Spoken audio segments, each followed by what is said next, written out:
In this video, we're going to be thinking about the influence of Cush on the Israelite identity. I'll try to explain how I put this graphic together.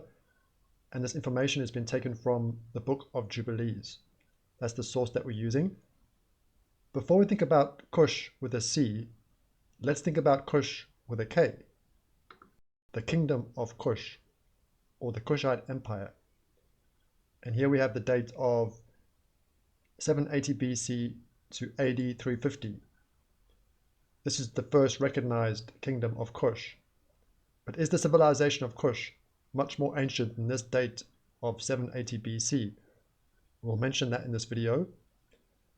If you think about the map and the heartland of Cush, and go to a modern map, we're thinking about the countries of Sudan, coming towards Ethiopia for the kingdom of Cush with a K.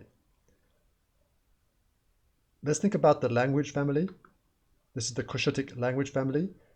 Now, interestingly, we have gone from the K back to the C, like the Bible, Cush. And we notice how predominantly with this language family, we have the Horn of Africa. And I just want to come back to the Book of Jubilees because it seems to work with the Book of Jubilees. If we read from the subdivision of the three portions amongst the grandchildren, so the three sons of Noah, Ham, Japheth, and Shem, this first part, and Ham divided amongst his sons, and the first portion came forth for Cush towards the east. So do we see that with this map, with this language family going towards the east, towards the Horn of Africa? And I also wanted to use this map. This is haplogroups, because I really think it shows the territory of Ham well. If we think about Cushitic, Egyptian, Berber, this territory I think really explains or shows the territory of Ham. If I had to draw it, this is the way I would draw it for the territory of Ham. But then what about below this line or this color? There's still a large region that is not accounted for if this territory is not for Ham.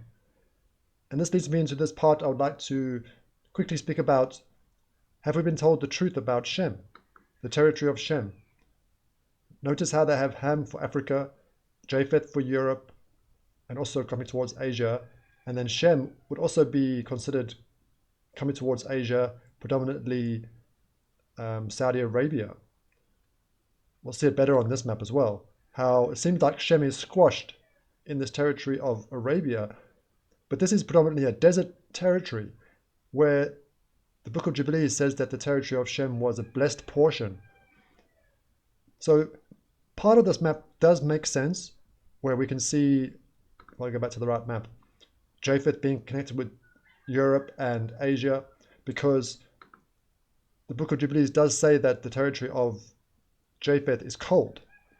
So that makes sense that it's going towards the north. And the Book of Jubilees does say that. It says, and all that is towards the north is Japheth's. So that makes sense. But what about Shem? And all that is towards the south belongeth to Shem. So it doesn't say to the east. It's not an eastern territory, it's a territory in the south. And that's what we've been speaking about with this playlist, looking for a large territory in the southern hemisphere for Shem. I just want to add something to this part before we move to the next section of the video about the Antiquity of Ethiopia or Cush. And we remember that the Bible uses Ethiopia and Cush interchangeably. Let's read this part here.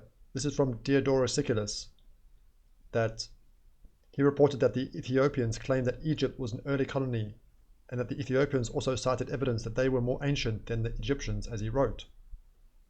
The Ethiopians say that the Egyptians are one of their colonies which was brought into Egypt by Cyrus. So that would make Ethiopia very ancient. And remember the date that we had here, 780 BC. It will be much earlier than this date. And I just want to read one more example of the potential antiquity of Cush.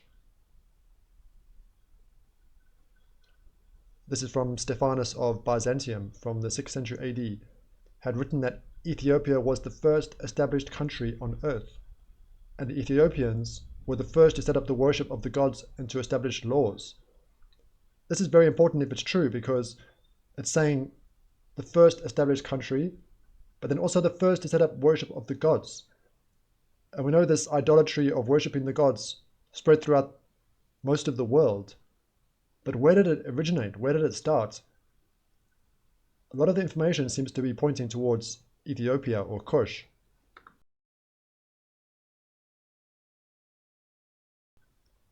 In this section, we're going to be speaking about, do we have to consider mythology to get to the truth of our history, but also our geography? We're going to be speaking about the departure of Memnon for Troy. We've already mentioned one character or god, Osiris, which is not going to be accepted as real history. But when we think about the information that we're going to cover, is there truth to the mythology? We're going to read from Wonderful Ethiopians of the Ancient Kushite Empire, just a small part where it says about the classical traditions. Classical traditions connect the primitive inhabitants of Assyria, Chaldea, and Susa with Ethiopia. Now, she used the word connect, but we've gone much further than this.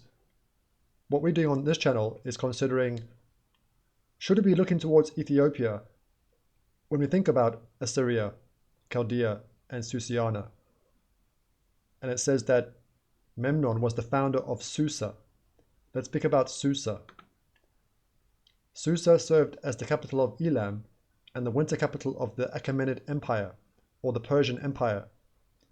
So we see how this starts to impact history and geography, because we're looking towards the ancient Near East on this map for Susa. Now this does trouble some scholars, because there are scholars who like to look at things that make sense. If we consider both bits of information, how can Susa be here in the ancient Near East if it's true that Memnon was the founder of Susa, but we learned that Memnon was the king of Ethiopia? So it doesn't seem to make sense. But if we consider what we're about to speak about, does it actually make sense? Let's look at this. Okay, so we're thinking about Susa or Susiana, and we'll think about Memnon. Okay, so it says, Memnon, the son of Titanus and Aurora, arrived with a large army of Indians and Ethiopians, a truly remarkable army which consisted of thousands and thousands of men with various kinds of arms, and surpassed the hopes and prayers even of Priam, King Priam of Troy. So according to this account, the Trojans were waiting for the king of Ethiopia, and we'll see that there is actually a DNA link to show that it makes sense if we go back to the top. Just for those, because some won't even consider this because of the connection of Ethiopia with the Trojan War. But it says here, Memnon was a king of Ethiopia and a son of Titanus and Eos. Being the son of Titanus, he was a descendant of Tros and nephew of King Priam of Troy. So we can see that there is a blood relation, being a nephew, why the Ethiopians would be involved in this, or could get involved in this Trojan War saga. But what we really want to focus on is the impact this can have on the history, but also the geography, because we see how it's speaking about the Persian Empire. So I just want to show you this map that we sometimes use for this channel. And we notice how it says Sennar or Susa. Now, I'm not saying this is the capital of ancient Elam or the winter capital of the Persian Empire. I'm just saying it's just interesting that it does say Sennar or Susa. And if we think about the etymology for Susa, notice the Persian where it says Kusa. So either Susa or Kusa. So does it make more sense that we should be looking towards Cush when we think about Susa and Elam? So that's what we've been speaking about on this channel, that are we getting the truth to our geography and our history that we taught in schools and universities? And I'll just show you a final map to end this part where we see on this 1650 map of Africa, Memnones on the map for a tribe connected with Memnon. And this is we're coming towards Ethiopia.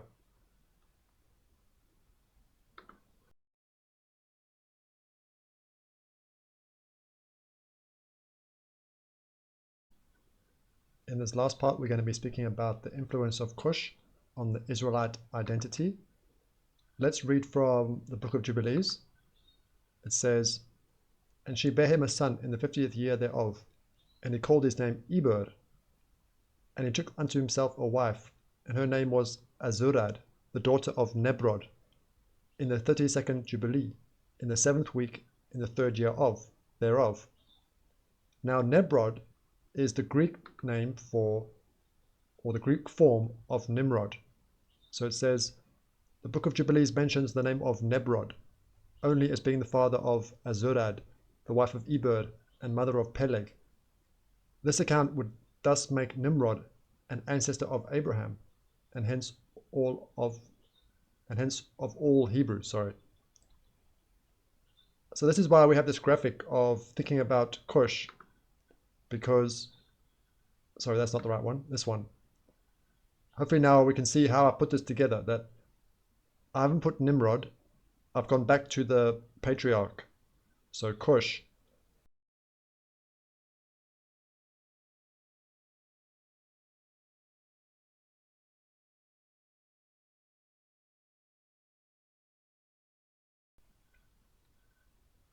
I want to just think about the identity.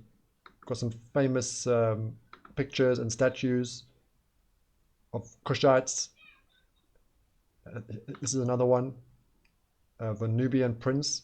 I think it's supposed to be this person here as the Nubian prince, if I'm right with this graphic. And we'll show one more for Kushite, a famous Kushite pharaoh, Taharka. And this is when Cush ruled over Egypt. Just so we can think about the identity and the influence of the DNA on the Hebrews or the Israelites. And we'll finish with this famous Bible verse. Can the Ethiopian change his skin, or the leopard his spots? Now, when I think about this verse, I think that it must be something striking about the Ethiopian for this to make sense.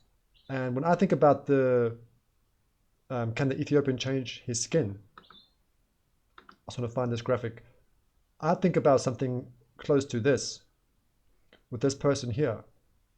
Let me know what you think about the Cushitic identity or DNA, because if the book of Jubilees is true, that a daughter of Nebrod, Azurad, was the wife of Eber, then there would be Cushitic DNA in the line of the Israelites. And what does that mean for the identity which we've been searching for? But this video is much more than that. It's also about history and geography, and we'll speak about that in our final thoughts.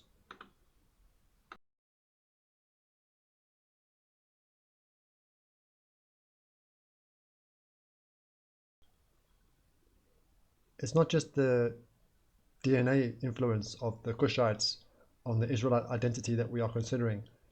It's also a geographical influence as well.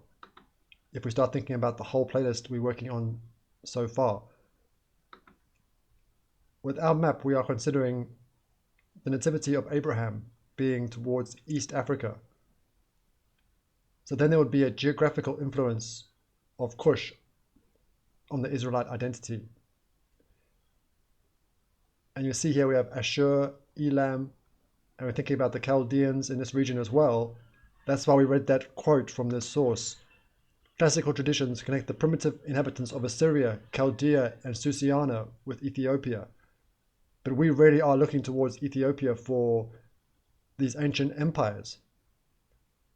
And we'll finish with this graphic where we spoke about how this map with the haplogroups really shows the territory of Ham very well. with the Cushites, the Egyptians, and the Berbers. And we notice how the way it moves down. But when we think about the Shemites, we can see how the way we have it on our map, how it comes underneath the territory of Ham. If you imagine that, the way we've laid out the sons of Shem, 4 of the sons of Shem, it comes underneath the Hamites. That's the theory that we're putting forward.